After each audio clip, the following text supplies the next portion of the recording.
nonton di labku. Oke, Dodi sekarang udah bangun rumah dan dia udah punya tapaan rumah Dodi. Dan Dodi itu baru terkumpul uangnya, ya.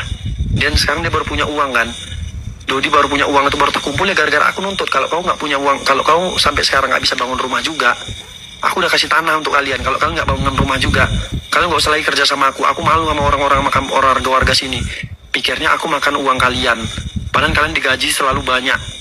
Jadi dibangunlah rumah sama Dodi. Karena Dodi itu bisa bangun rumah itu, kalau ya dulu dia muter juga kayak Aldo. Makanya nggak punya juga. Jadi semua pencudi. Si Pajar sekarang juga main-main itu, main judi sekarang. Baru tahu kalian? Masih main, tapi nggak tahu sekarang ya. Semalam itu tinggal 1 bulan yang lalu main-main orang itu. Ini buka-buka naik pernah sampai orang ini semuanya. Si ini main. Yandi, kan jangan cerita Yandi. Yandi itu baru kerja sama aku itu baru hitungan bulan.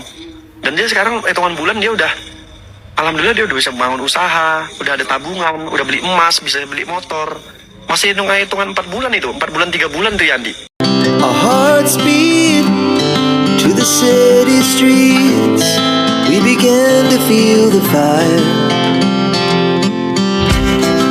We rise like tall buildings. Subscribe